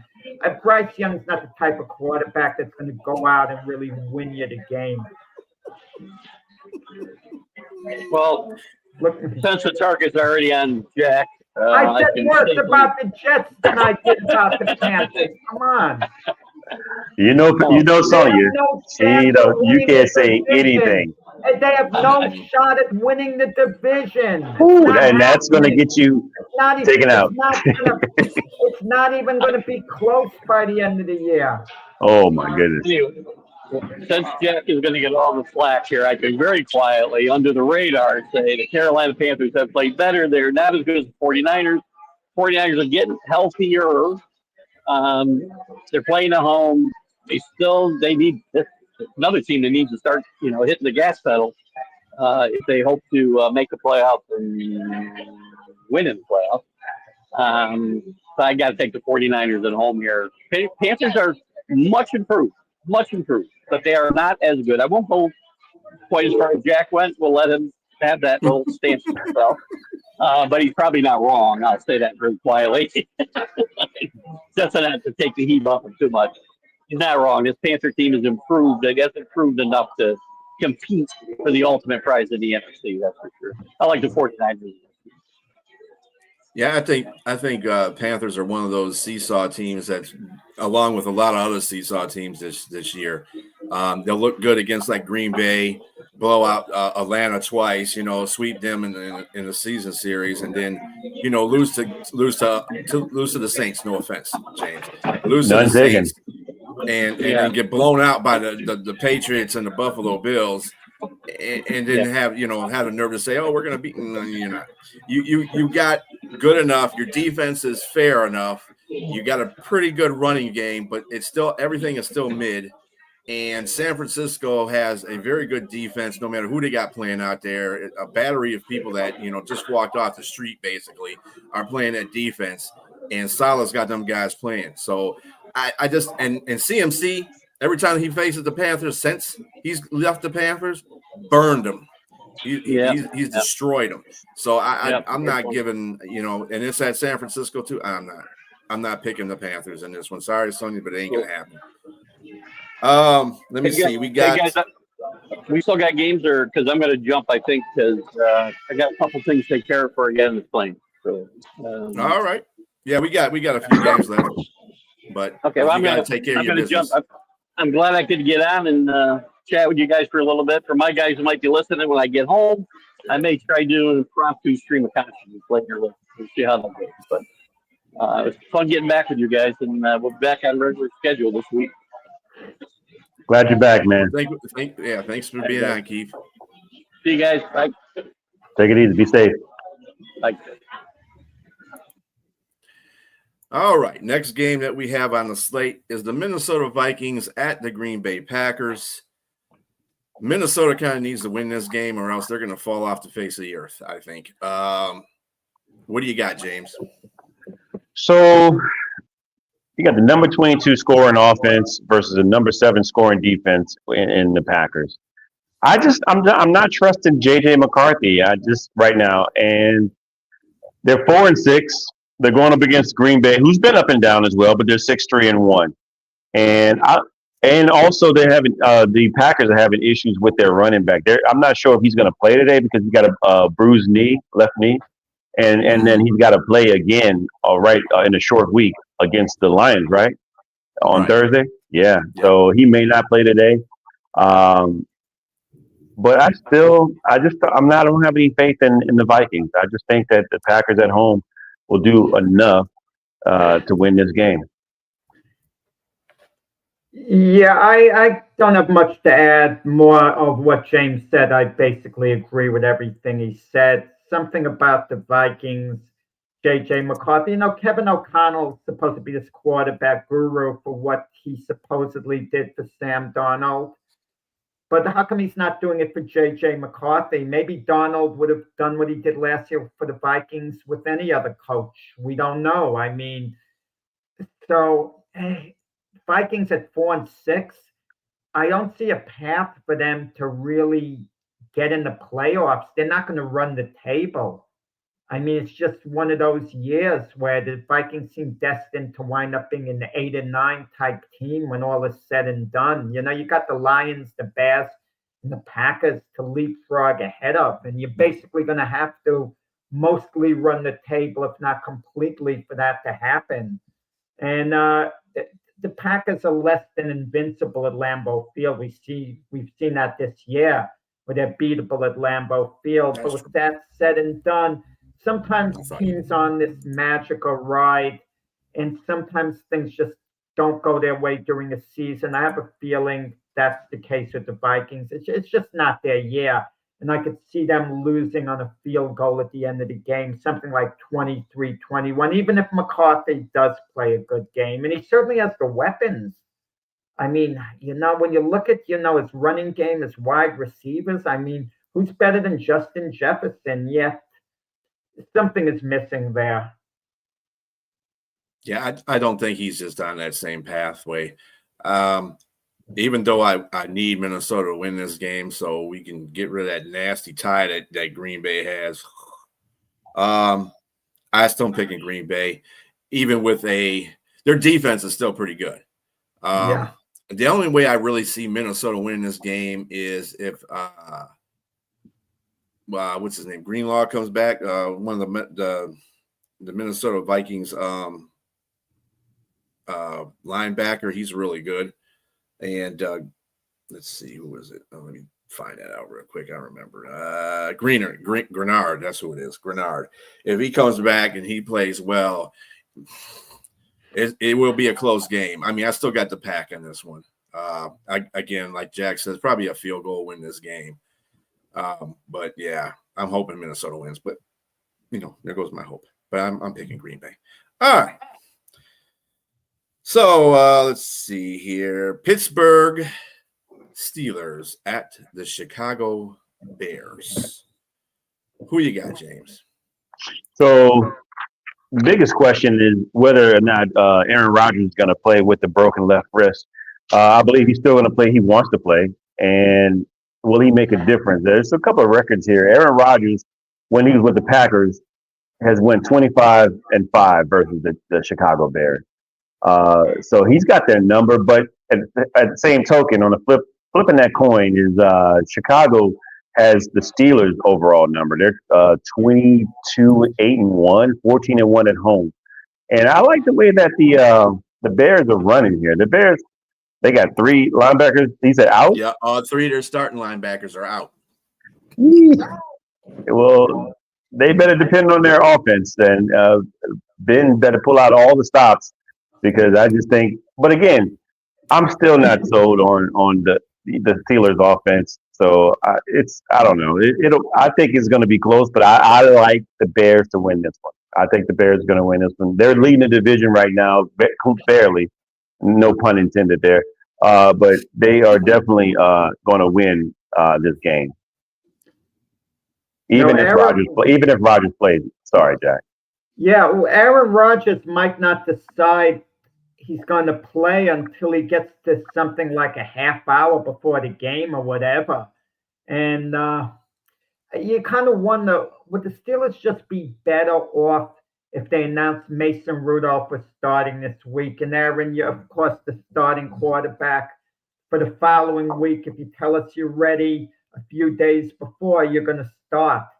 I mean, I think they could be just as effective with Mason Rudolph, who's the ultimate backup for that team because he's been with them so many years and he shows he could run their offense. And Bears have been living life dangerously, just like they lost all the close games last year. They've been winning them this year, and especially with the injuries they have on defense. I don't think it's a question whether Aaron Rodgers is going to play because I don't think the difference at quarterback, I think it's very minimal for one game like this. And I'm going to go with the Steelers to go into Chicago and actually, upset the Bears over there. I could see a 24-20 type game. I mean, how much are we really trusting Caleb Williams, even though I like him a lot? I think he's coming along well. I love his attitude. The way he fights during the games. But, yeah, something tells me that the Bears, something on defense, those injuries, with their linebackers could make all the difference. Yeah, that's their okay, Steve. I think that's the thing about Chicago. I think a lot of the credit of their record right now goes to their offense. I mean, Ben has done a miraculous job of getting that offense together, and Caleb has been looking like he's the quarterback of that offense. They're third. The last time I saw they were third in total offense and sixth in scoring offense. So, and plus the defense is really they're fortunate for the turnovers. They lead the league in turnovers. So that's how the defense is staying in the game. But the defense is like bad other than that. I don't know if Jalen Johnson is going to play this week or Gordon. They're secondary players that they've been missing for most of the season. They're in a 21-day window. They can come back if they feel that they can play that game. I don't know if that's going to help them too much. I kind of want to go with Pittsburgh in this one, but because it's in Chicago, I got to take Chicago. Pittsburgh's defense is all over the place. Sometimes they come to play, other times they don't. And I just don't see them coming to play on winning that at home. So I got the Bears in that one. All right, next one. Seattle will be going to Tennessee to play the Titans. Who you got, James? Already shaking his head. Are you really going to ask me that question? I mean, the number one draft pick goes to the Tennessee Titans, and it doesn't change today. They're still going to have that draft pick when this game is all said and done. I think Sam Darnold is going to bounce back from that abysmal game he had. He's going to light it up. He got the weapons to throw to. They got a decent running game. There's some level of defense, but I don't think Simmons is playing on the defensive side. Isn't he on IR or something like that? Playing. Yeah. No, Simmons is playing. He's playing. Okay. He played last week. Okay. Well, he's back. But I still don't think they're going to win. Even at home, I just think it's just too much right now for them. And I like the Seahawks to win because of how bad the game that Sam Darnold had. I think he's going to bounce back. He's probably going to throw for 3 or 4 touchdowns here. And instead of 4 interceptions, he throws for 4 touchdowns this time around. And so maybe 28-3, and it's over for me. Yeah, they're number teams that have overachieved this year. I think Seattle is one of them. I really don't think they're that good. I know we could point out to their defense the way they, should have maybe won the game against the Rams last week. And you look at their record and they seem headed to the playoffs. Tennessee doesn't have a terrible team despite their record. They're terrible on the offensive side of the ball. Okay, offensively. Defensively speaking, their unit isn't a bad unit. They're really not a bad unit.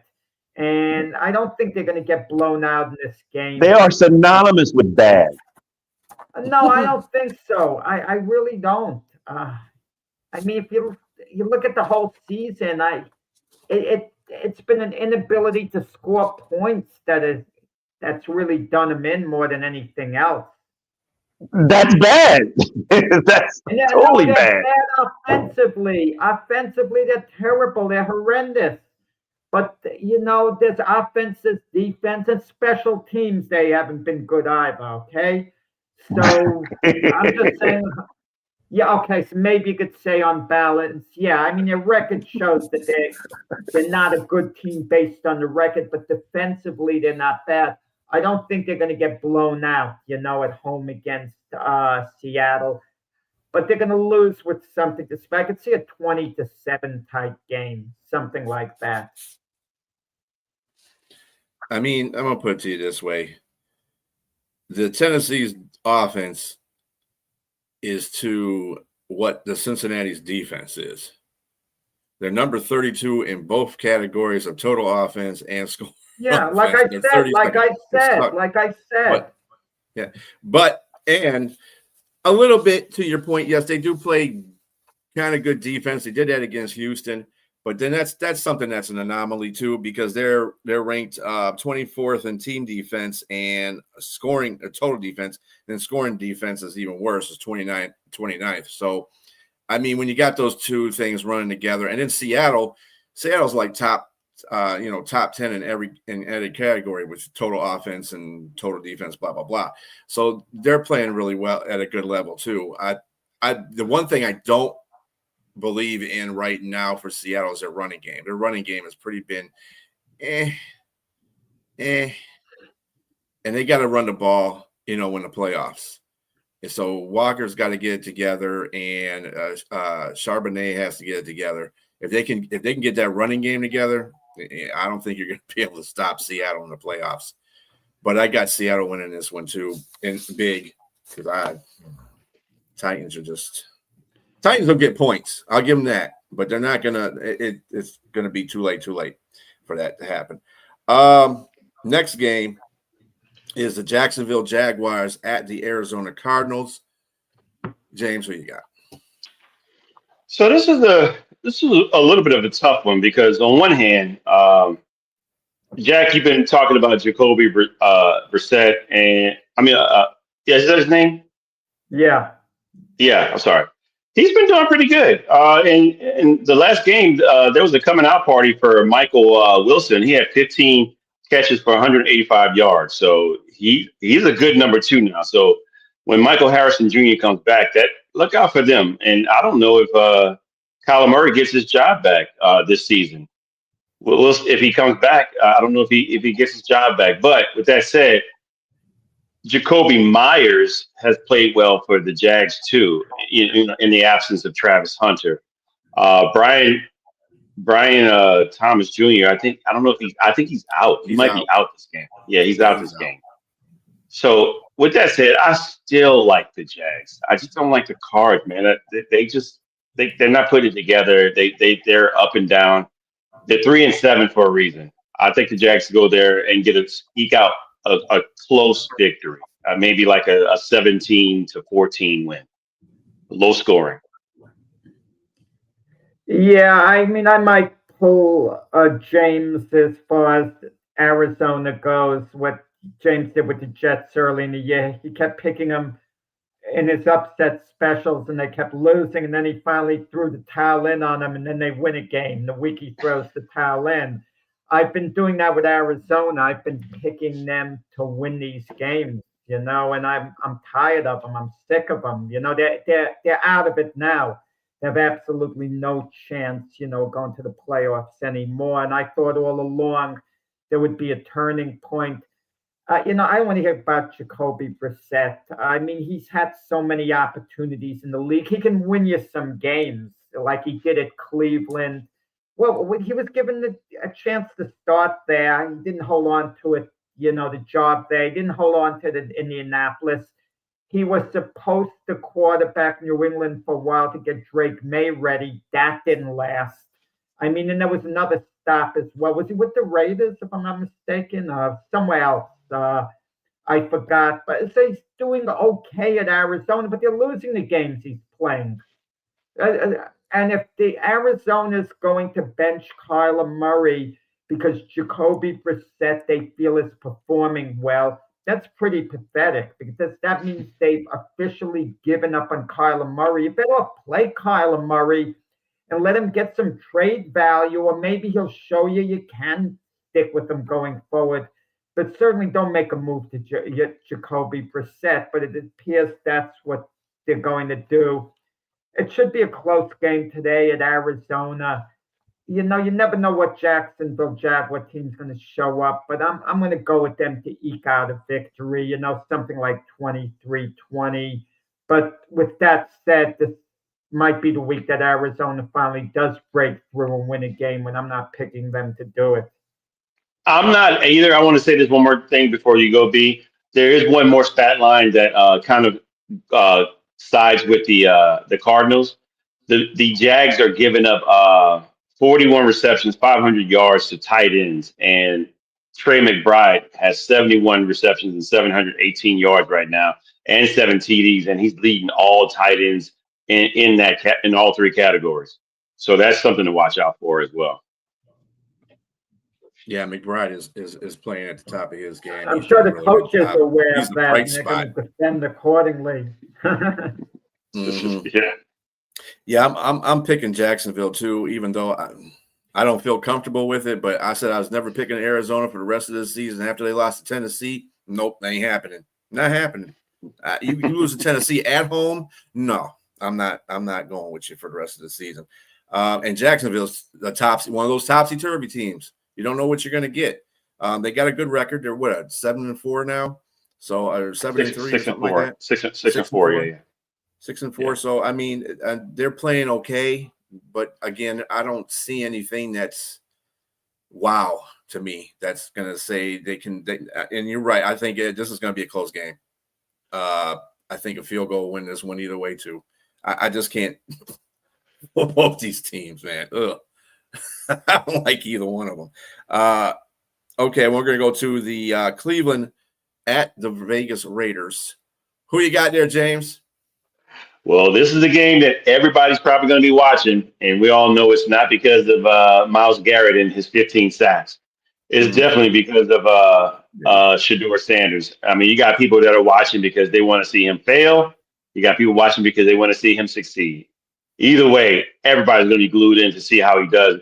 And mind you, he has no excuses now. He's got first team reps, and he's still got the same bad offensive line that Flacco and Dylan Gabriel had. So good luck to him. And I hope I'm one of the people that support him. I want him to succeed. I think he's talented.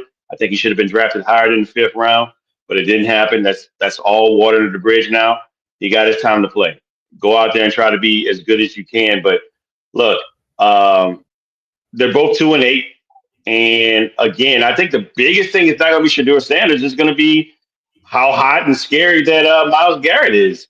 He's got 15 sacks, and the 10 of them were in the last 3 games. So he's on a tear. And Geno Smith has been sacked 31 times. That's 4th in the league. So he's going to be sacked probably 38 this game. I'm giving Myles Garrett another 4 sacks this game. So, and I think Shedeur Sanders does just enough for them to win a 7-3 game. I think it's going to be low scoring. Are you serious? 7-3? That's your final prediction. Wow, that's bold. Well, listen, I remember one 7-3 game when the Giants played the 49ers the year the 49ers were the 2-time Super Bowl defending champions, and the Giants that game too. beat them in the playoffs that year to go to the Super Bowl. They played late in the regular season, and the Niners won that game 7-3. So it does happen. You know, I don't think Myles Garrett's going to be the most important defensive end this game. Not at all. I think that's going to be Max Crosby. He's going to be licking his chops going after Shedeur Sanders. And believe me, Max Crosby's going to be super motivated because it's Shedeur Sanders back there. The game's going to have a lot of profile, and he's going to go all out to get to him. And Shedeur Sanders, when he's in the pocket, sometimes he's all over the place. He sometimes, goes to the pass rushers rather than eluding them. So it's an intriguing game. And Pete Carroll, he wants as many wins as he can. Obviously, they're not going to the playoffs, but they want to stop the mess that's going on with the Raiders. And if you can't win a game like this against Cleveland, who are you going to win? As far as Kevin Stefanski goes, the Brown coach, is he going to be back next year? I'm so curious about his status. With everything that was going on with the Shedeur Sanders situation before, was he standing up to the owner, being defiant to Jimmy Haslett or not? I don't know the story. What's happening, with Stefanski there? I'm not certain he won't be back, but they have a terrible record there. And with that said, I'm going to go with the Raiders to win the game, something like 19-17. And it's weird that two teams with such an awful record, they're playing in a marquee game. Well, just by people in the game, that's what it is. Vegas, we had so much promise with him, from the coach down to Genti, down to Geno, recreating his quarterback, and Geno's terrible. And Tom Brady helping call the shots. So I don't care if it's God himself. They ain't helping that team right now. That team is bad. And Pete Carroll is not the second coming. Genti is not yet. I'm not saying he won't be. He just not this year. That offensive line is also bad. You're talking about Cleveland's offensive line. Their offensive line is bad too. I can see both Max Crosby and Myles Garrett eating in this game. It might be a competition who can get to the quarterback first. You know what I'm saying? Whoever's going to have most sacks in this game.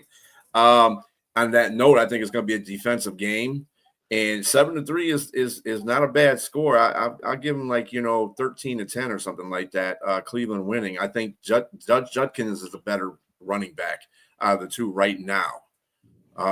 He's been very consistent running the ball, even with that bad offensive line. He's been doing very good, and I think that Shedeur has enough weapons to get them a couple of touchdowns, or a touchdown, and get them in field goal position a couple of times. Like James said, he has played with the first team, so he ain't got no excuses this time. He ain't got no excuses. Well, him and Jerry Jeudy, I wonder in the game plan, is it going to put special emphasis on that combination? Or is Shedeur going to be forced into strictly a running game, very few passes, the way they use Dylan Gabriel? Dylan Gabriel is not allowed to, doesn't throw the ball much.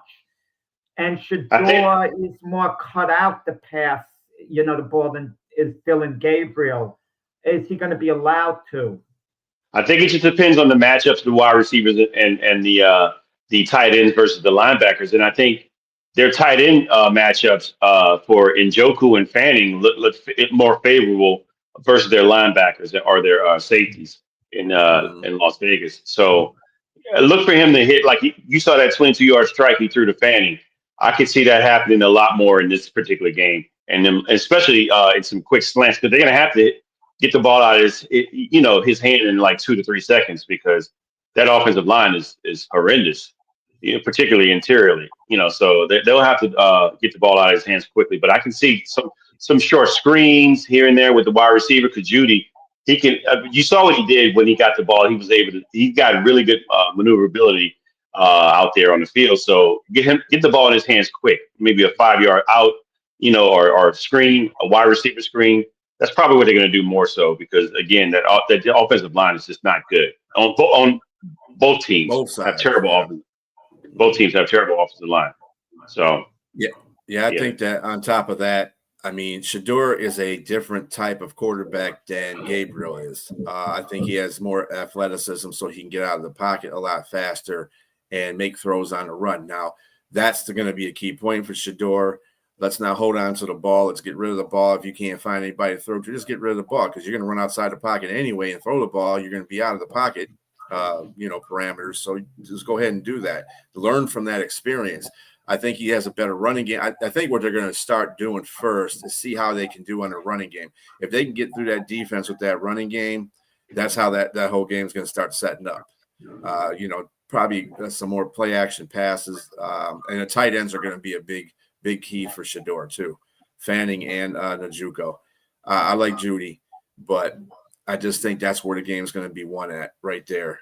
So, but I got Cleveland anyway, like I said. And for the last game of the day that's on the docket, the Philadelphia Eagles are going to the Dallas Cowboys. Who you got, James? The Eagles have had such an array of dysfunction in their offense. Jalen Hurts has been in the media lately for not being able to get the ball to his wide receivers or his players talking about how they're not satisfied with his production at quarterback, particularly A.J. Brown in so many words. Not saying he specifically called him out by name, but I just, talking about how much a better receiver he is and still has it, and saying also, look at his running back. He's not doing as well either, but he's a bad running back? No, he's not bad. We still can play. It's just, I get it. I mean, they don't have Kellen Moore as their coach there. As their offensive coordinator anymore. They have someone else. It's a little different. They've had these sort of issues, but they found ways to win games. That's the difference this season. They're not losing games like they were in 23. They're not declining, and you don't see the quarterback sitting at the end of the bench, not next with his teammates. He's still trying to be there and be a leader for his team. And he's got 16 touchdowns to 1 interception. Whether he's throwing 100+ yards or not, he's protecting the ball. I still like the Eagles to go in Dallas and win this game. It may be a close game, but I still think at some point they're gonna break to where they're gonna start clicking on offense and they're gonna be better, but they're gonna win this game. I got them maybe like a 24 to 17 score. A.J. Brown is 100% correct in what he says. I can feel his frustration. Could you imagine the Cincinnati Bengals or winning games? Let's say Joe Mixon was still there with the Bengals, and he, potentially he could be a great running back, and he was having a great season, and Jamar Chase and T. Higgins have a limited amount of throws going their way. Can you imagine that happening? You can't imagine that. Jamar Chase, you're not fully utilizing him. Well, that's what's going on with Philadelphia. A.J. Brown is that type of caliber receiver, but we don't see it right now because he's not being used, so we're not putting him on the same level as a Jamar Chase, even though he is on the same level. Devontae Smith, great receiver. He's not being utilized. It's going to come back to haunt Philadelphia down the line. They're not going to win the Super Bowl the way they're strategizing these games right now, but they're 8-2. So winning keeps people quiet. Winning keeps people like James saying, well, they're winning. That's all that matters. You're winning. You're winning until you're not winning. And the playoffs are cruel. The playoffs are mean. You could have the greatest regular season, but you lose a playoff game. That's all people are going to talk about. Look at the Cowboys a couple of years ago. They won their division. They were playing great going into the playoffs, and they laid an egg against the Packers. Do you think people care about the regular season? The Cowboys a couple of years ago, they had 3 consecutive 12-5 seasons. But how do we look at the Cowboys? We look at them as a franchise in disarray. That's how we look at them, and that's not fair. They've had success under Jerry Jones with 3 consecutive 12-5 seasons. The Eagles better figure something out for the playoffs. They got. I know you play week to week, but you got to look ahead because they're winning battles week after week, but they're going to lose the war at the end. That's what the problem is. And as far as Jalen Hurts being a leader, I've always loved Jalen Hurts from coming out of college, James. But there is talk in Philadelphia. He's not really being a leader. He's not close with the other guys. He's businesslike. And players like a quarterback who's very personable in the locker room, who jokes with the guys, could go out to dinner with them, could be one of the guys. They don't like a guy who punches his card in and punches his card out and then leaves, immediately, and won't hang around and maybe have a beer with the guys and so on. And there's some discontent there, going on. But how do you trust Dallas to win a game like this against Philadelphia? You don't. So with that said, Philadelphia wins this game something like 30-17 because Dallas's defense does have holes in it. Eagles go to 9-2, and we're all going to be talking, well, the Eagles are winning, all's fine. How can you complain? But look out come playoff time. They better figure out the right formula by then and get A.J. Brown and Devontae Smith in full gear. That's such an immature thing, though, for guys to look at a quarterback and say, "Well, he's not compatible." I mean, grow up. You work for a living. I don't have to be friends with you, but we can respect each other to go out and be teammates, to go out and try to win again. But I don't have to come hang with you and go out with you and be buddy with everybody. It's just impossible. In life, you only have really 1, 2, or so good friends that you can say that you can count on, that you can hold accountable. But other than that, if you're at work, we're coworkers, and that's fine. I don't have to be your friend, man. But I just want to know I can depend on you when we're in the trenches and we got to go to war with somebody. That's what matters. That I can depend on, or you can depend on me. You're right, James. You're correct how things should be, but I'm talking about how things are. If you're an offensive lineman and you don't care for your quarterback, you might not block them quite as hard. You might give a 90% effort instead of 100% effort. I mean, that's human nature there, to put out a little more. You're turning away. Well, it'd be my human nature as a GM to get rid of you if you did something like that. If I saw film and I saw that you not put in. He's made a lot of moves, Howie Roseman. So he does make those type moves. Look, Philadelphia's winning now. I think they're going to win. They'll go to 9-2. But you're not going to tell me that Philadelphia going into the playoffs is a better team than some of the other teams necessarily. You're looking at it, well, they're the defending Super Bowl champions, but that doesn't mean anything going into the playoffs. You're going to have a bunch of other teams in there. When they if they play the Detroit Lions, are the Lions going to be thinking, well, they're defending Super Bowl champions, they have a little bit of an edge on us because of that. They're not going to be looking at it that way.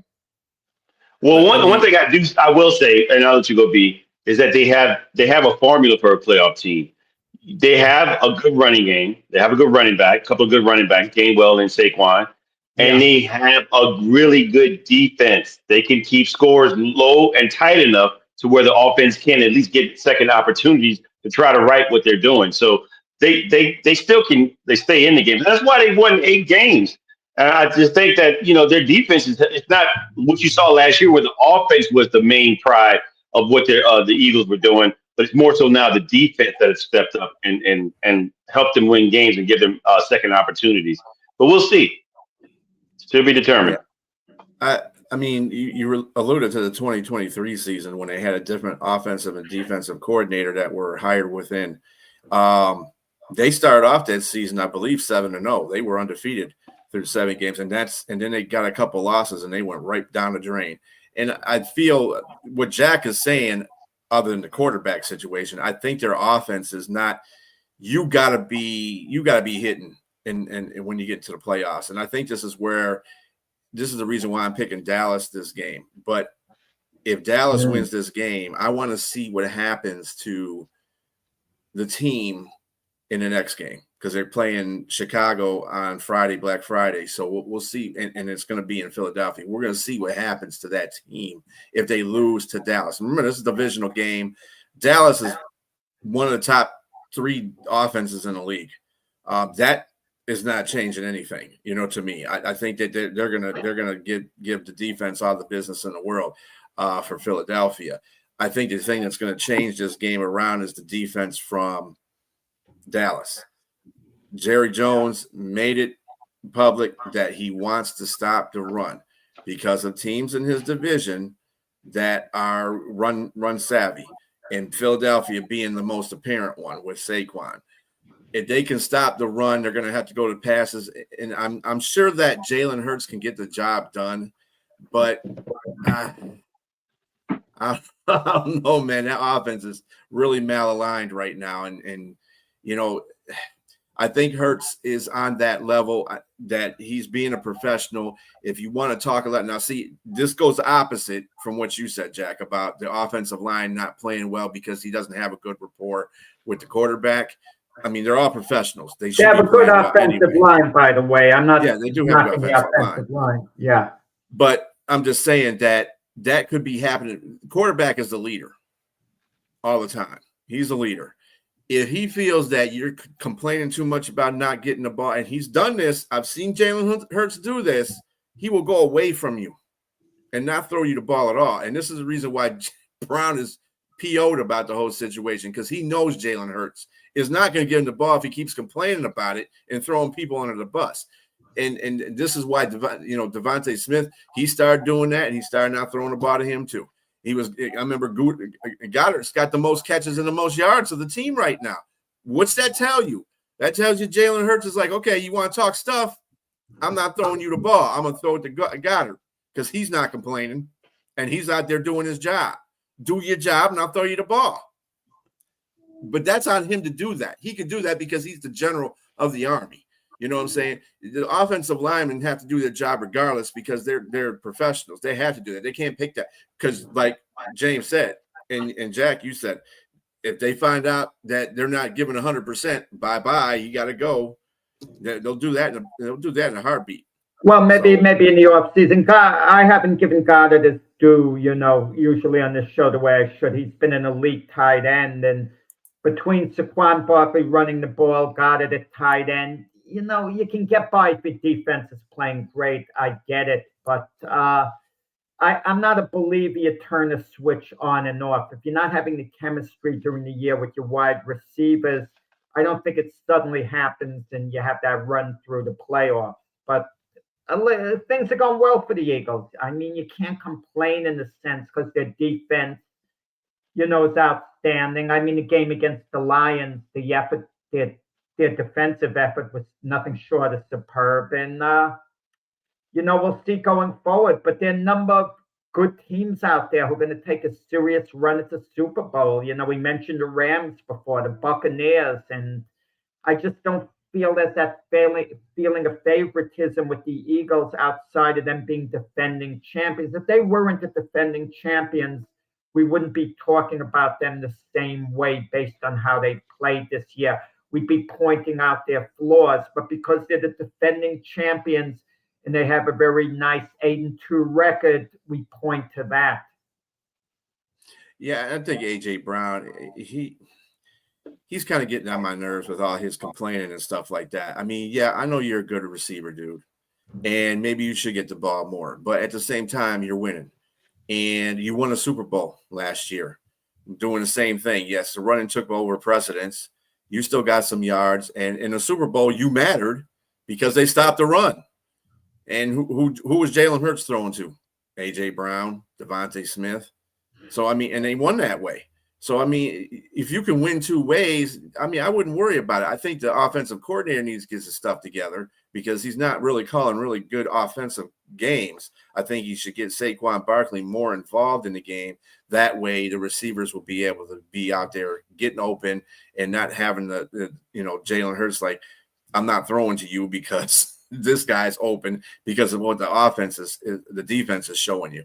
So, I mean – it goes both ways, but for a receiver to complain about that stuff and be a diva about it, and you're winning. I don't know if they're being a diva. I'm going to defend them. They ask him. No, he's being a diva. He answers the questions, and when you're as great as A.J. Brown is, your patience can only go so far. You're not seeing the ball. He knows what he's capable of doing and how he can help the team. But when it happens week after week and he's not being utilized the right way, it's really hard to be quiet. I I mean, again, I'm still calling it a diva. I mean, because first of all, you're playing as a team. This is a function that people have to keep remembering about football. It's a team sport. If you are winning as a team, and this is what I'm talking about. And the Lions don't have these problems. If Amon St. Brown doesn't get a catch during a game, but the Lions win, even if the Lions lose, he's not going to complain about him not getting catches, because he's going to go out there and do everything he can to make the team better and block, win routes, catch balls at certain times, whatever the case may be for him. He's not going to do that. A.J. Brown has that problem. Go out there and just play to your, up to your billing. Go out there and do your job, like Bill Belichick used to say. Go out there and do your job, and everything will come to you. But he's not doing that. He's up there, dude, you got a Super Bowl. Any other elite receiver would be acting the same way as A.J. Brown. I mean, if Amon St. Brown is an elite receiver right now, and no, he doesn't act that way. Sorry. Not on the level of A.J. Brown, not quite. No, he's better than A.J. Brown. Right at this moment, because we've forgotten about A.J. Brown because he's not having the ball thrown to him enough. But when A.J. Brown is extremely involved, that's not the case. I mean, Amon St. Brown's extremely involved in all his games. If you see Amon St. Brown drop a pass, that is talk for the rest of the week. Oh my God, Amon dropped a pass, and when A.J. Brown drops a pass, nobody says anything. I mean, those are things. He's more of a big play receiver. It's a question of style. Yeah, I'm not buying that one right now. I mean, I'm not taking nothing away from A.J. Brown. He's a great receiver. Wait. Do we blame the coach because Dan Campbell seems to have really good control of that team, where everyone knows their roles and so on, and it doesn't seem to be any dissension?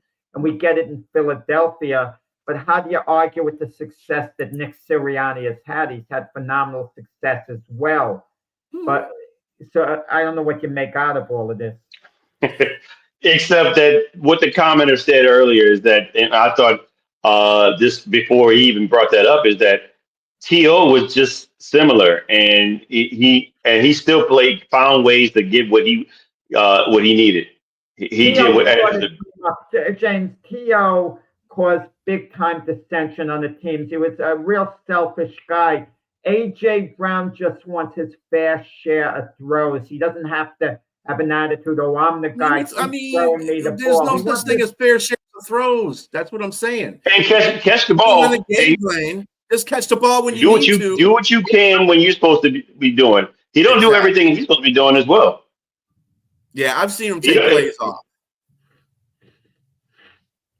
AJ just does that. And like I said, it's a bad thing to say about AJ because AJ is an extraordinary player. He's a very good football player. He's a very good receiver. I'm not taking none of that away from him. That dude could be dominating 1 minute and you won't see him for the next minute. But when you don't see him for the next minute, see him for things, the coaching staff's got to see him for things that he's doing on the blocking.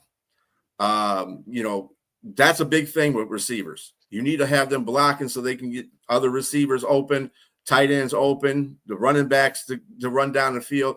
Be involved in the game that way. That's what I'm talking about, the difference between Amon St. Brown and A.J. Brown. Amon St. Brown will find things to do to make that team better, even if he's not getting the production that he's supposed to be getting. He does that. A.J. Brown's not doing that. He's complaining about it. And that's not healthy for the football team. You need to shut up and do your job, period. You'll get yours. He got his in the Super Bowl, right? Because what do? They stopped Saquon. Kansas City managed to stop Saquon. And then Jalen Hurts just went to the air. And he said, okay, you guys got it. I'm throwing it to you. And they had great games. So, I mean, not every game is going to be based on Saquon Barkley. It's going to be based on whatever the defense is setting out there as whatever. You know what I'm saying? The offense has just got to react to it. And I just don't think the offensive coordinator is involving everybody like he's supposed to. And I can understand that frustration, but at the same time, you're winning games. So just roll with it. Maybe the offensive coordinator will get better in play calling, and then that'll help them out, later in the year. So that's all we can go by.